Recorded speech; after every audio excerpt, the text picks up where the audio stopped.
We have two amazing people from South Louisiana in studio with us today. One on the front lines overseas defending America, and another on the front lines here in Baton Rouge defending civility. A great show is on deck. Roll it, Ed.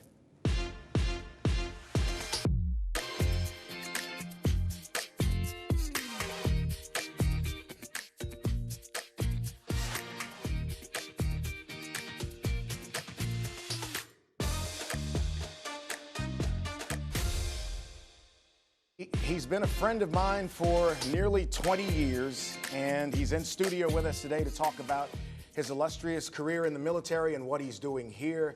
His name is David Couvillon, a retired Marine colonel from Rouge, Louisiana. Yes, sir. Right now over the Office of Group Benefits, West Sider, as they say. Huh? West Side's the best side, right? We'll argue about that later. We just got here, okay? So let's start at the beginning because I want to tell the story. Independence Day, obviously, we're on the brink of that. And you spent over 2 decades in the military. How did you get from Rouge, Louisiana to the U.S. Marine Corps? I was about 8 years old and I read some books on the Marine Corps in the war in the Pacific during World War II, and I decided right then I wanted to be a Marine. And when I graduated high school, I enlisted, joined up, went to boot camp. And then you ended up at LSU. I was in active duty for a couple years, and I wanted to try to get to the Naval Academy, and I kind of got jerked around a little bit, and I decided I was going to get out and go to school. So I went to LSU. And at the time, I needed a few extra bucks, helping raise my brother and sister, and I joined the Marine Corps Reserve, and I stayed in, got a commission, and spent 39 years total.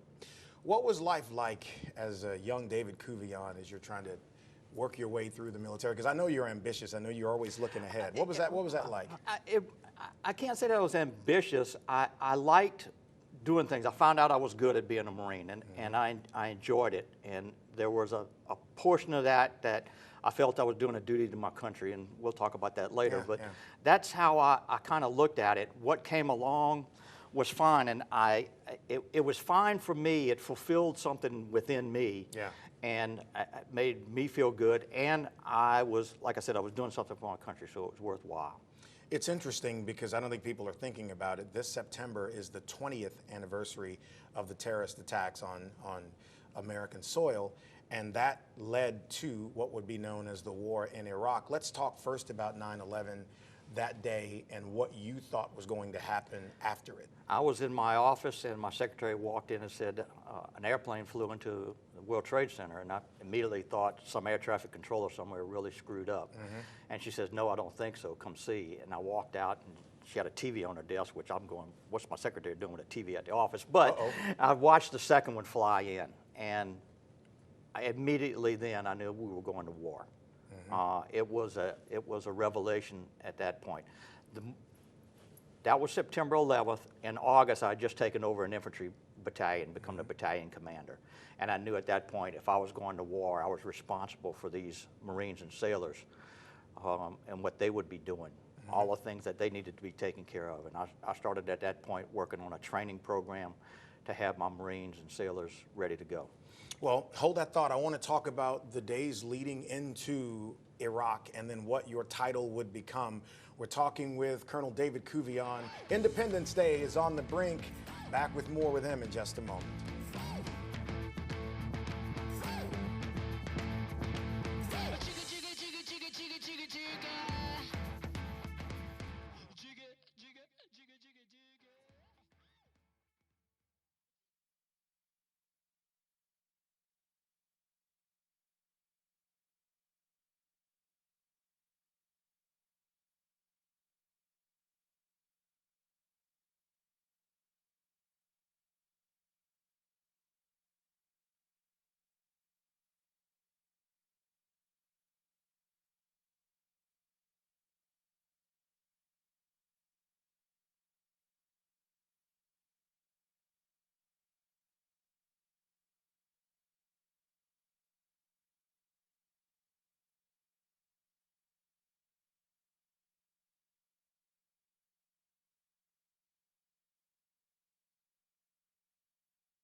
So from Bruley to Baghdad.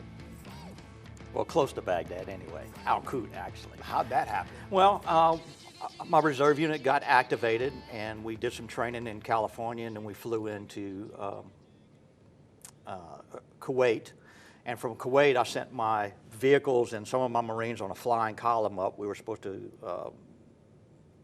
be attached to Task Force Tarawa, which at that point had just captured Al-Qud and an air base there.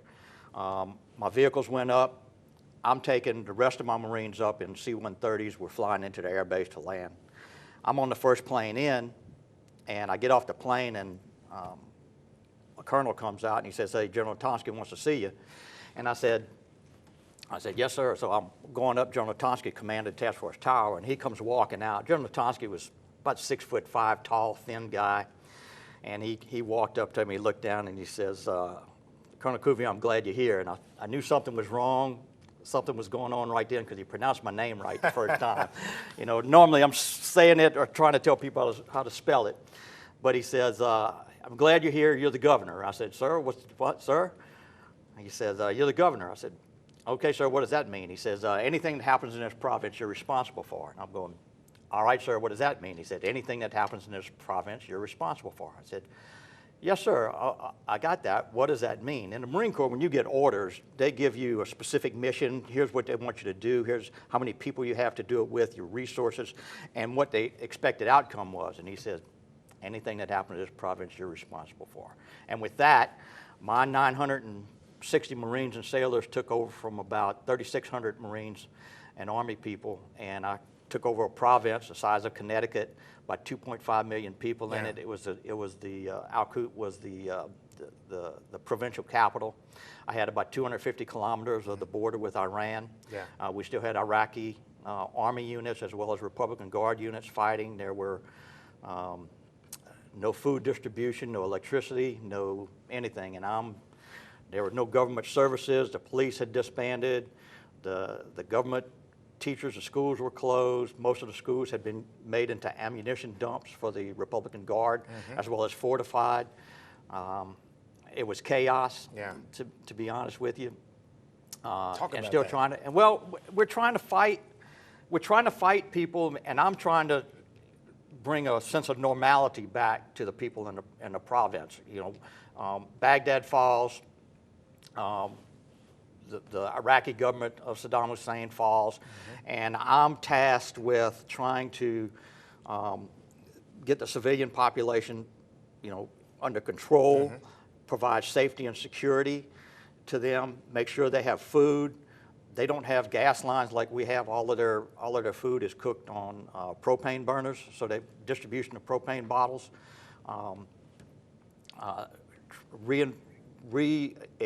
Reinventing the police force, hiring policemen, re-establishing the judicial system. I started putting together political things, the government. Well, hold your thought right there. I want to come back and continue with you talking about what that was like. And it's interesting because the public needs to know Iraq has 18 provinces. You are over one of them, and that's only a part of the story. We're talking with Colonel David Couvillon. He's here, and he's got even more to tell you about. We'll do that next.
So Colonel Couvillon was in Iraq.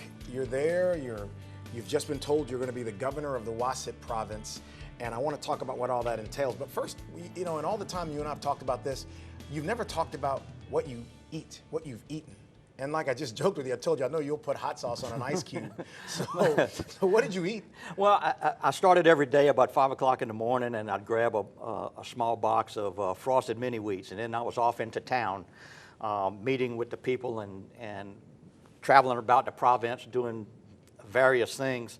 And mostly I was invited into a lot of the Iraqi homes. I pretty much ate Iraqi food. Which is? A lot of mutton, Yeah. a lot of sheep, which I won't eat anymore. I had enough of that. They do a lot of vegetables and fruits and things like that. And occasionally I had to go with the MREs. Yeah. I think so. So you were referencing before the break about trying to set up the government and the police and all of that. Tell me about that. One of the nice things about being a reservist is in my battalion, I had lawyers, I had policemen, I had engineers, I had students who were studying different things. So I started putting people in charge of doing things. I put a young lawyer in charge of rebuilding the judicial system, the court system. One of my warrant officers had been the head of the training academy here for the Louisiana State Police. I put him to rebuilding the police department. I had some administrators helping me with the governmental set up, the provincial councils, the district councils, city councils, and mayors and things. I had the first free elections on June 16th in Iraq since 1928. Wow. And in a town, Numanaya, one of my company commanders from Montgomery, Alabama, oversaw that. Wow. Thanks.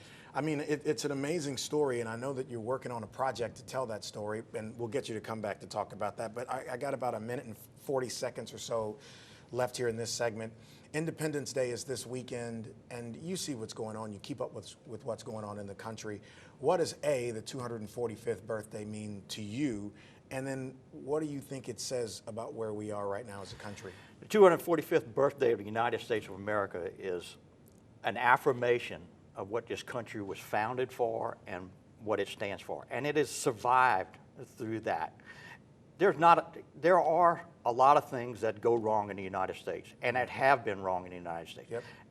What's unique about the United States is we really actually try to correct those problems.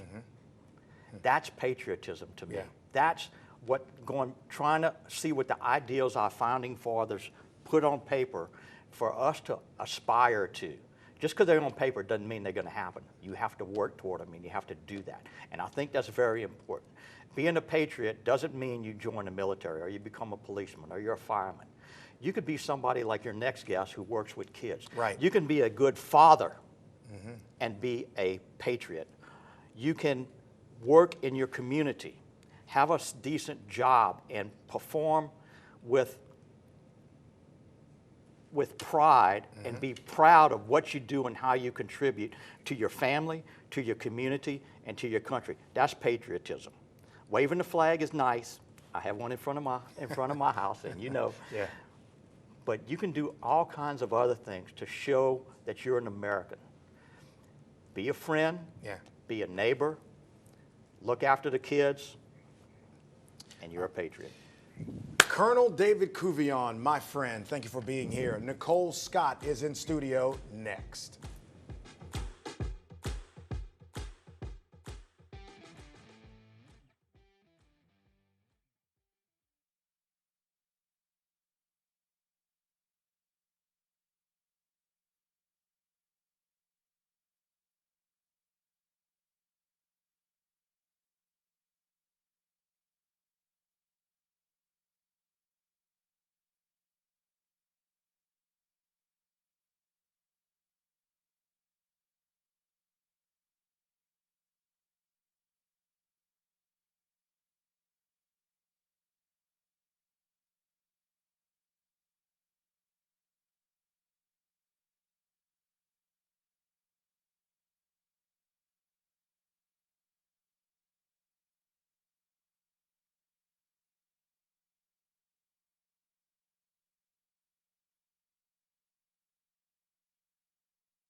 One of my favorite people in Baton Rouge is sitting on the set with me right now, Nicole Scott. She runs an organization called the Bridge Agency, and they are making a tremendous impact on people in our community. Nicole, last week your summer camp was going on at LSU, and I'm a part of a board, and we had our board meeting there. We supported the summer camp.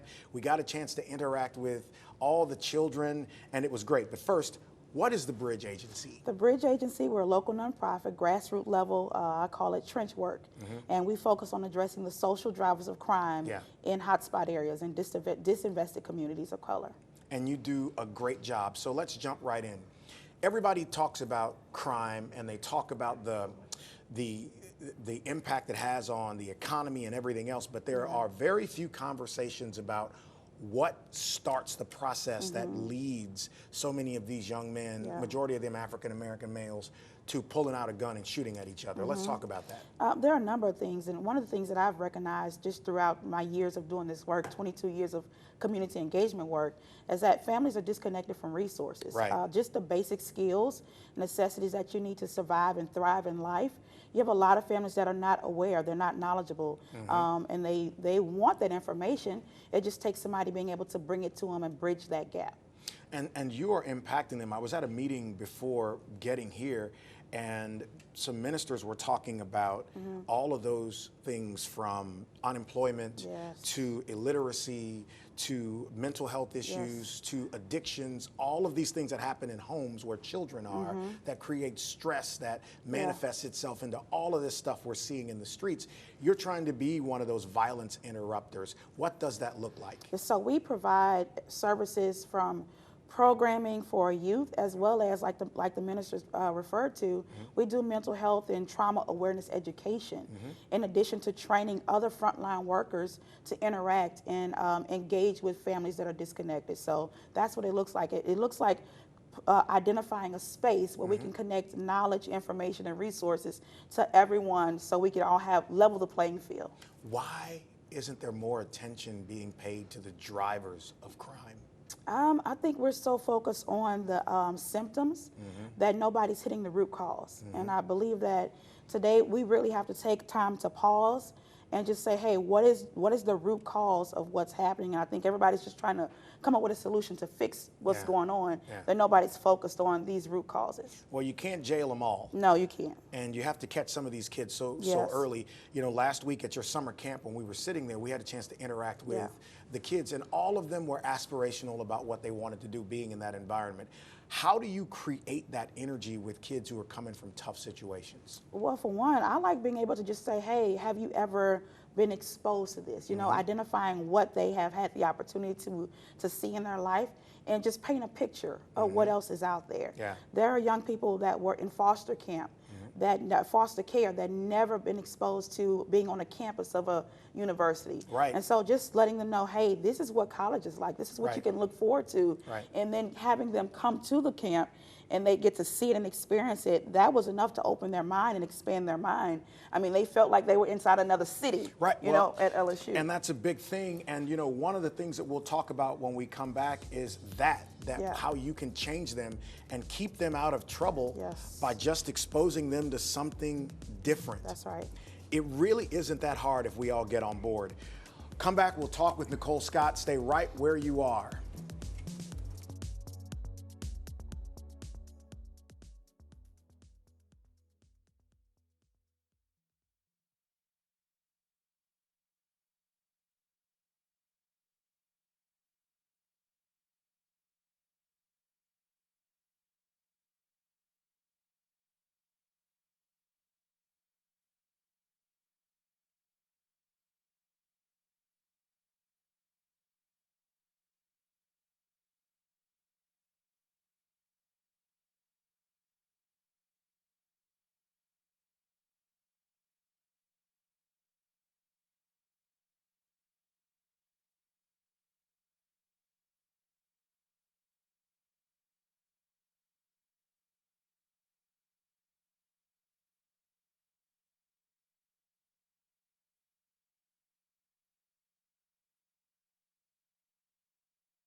And you know, everybody asks about crime. When is this violence going to stop? And when can we get all of this shooting to end? And why is this going on?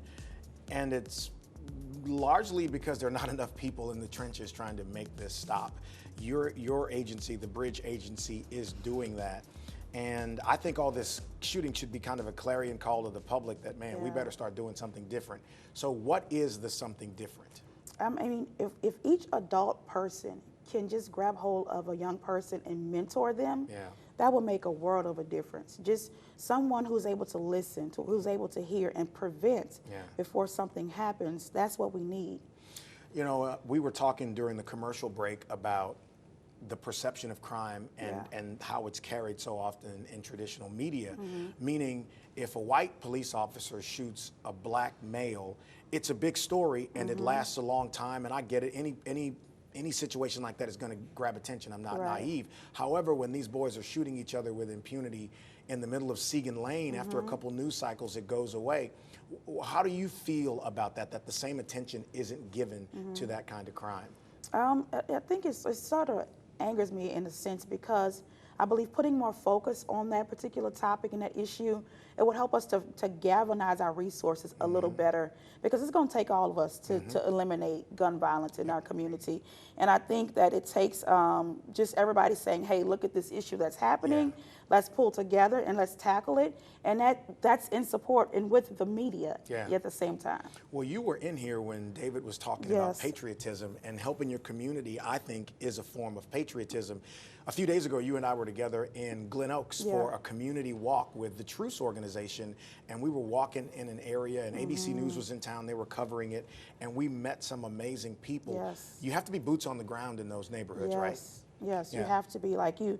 I mean, just go in and have a conversation. I met a guy who had 4 kids, you know, and he's looking for employment. And so I have a friend who works at Workforce and was able to connect the dots. And you never know what that one conversation will do to just shed light on a situation for somebody to help get them support. What about the single mothers who are wearing 2 hats in these houses, and after a certain point, she's got some 15-year-old kid who's 6'2", made out of oak and iron, and is a steam, trained. How do you help them? Yeah, and I can say, speaking from experience, I am a single mom. Okay. And my 19-year-old received a full-ride academic scholarship to LSU. Hello. As a single mom. And I grew up disconnected from resources, grew up in 7805 on Prescott and Lavera Street. Wow. So I'm very familiar with all of the things that happen. And so I want to encourage a single mom and say, hey, you don't have an excuse. It can still happen. Find a mentor. There are men out there who are willing to support.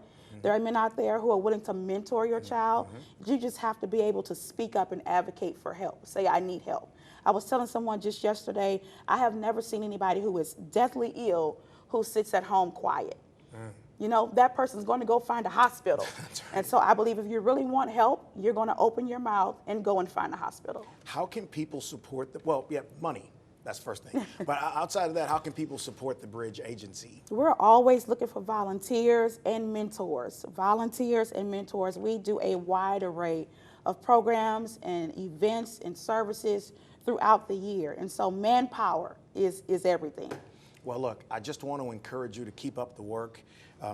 You're impacting these kids. Watching all of these young people talk about their futures was amazing. So I got your back. I know a lot of people in Baton Rouge have your back. Yeah. She is a rock star. Look up the Bridge Agency. Put it in your search engine. And then if you can, send her some money. She's doing the good work, doing God's work. Thank you, Nicole. Thank you so much, Clay. We'll see you next week. Chief Murphy Paul will be here. He's going to come and talk with us about a lot of things. Oh, it's going to be good.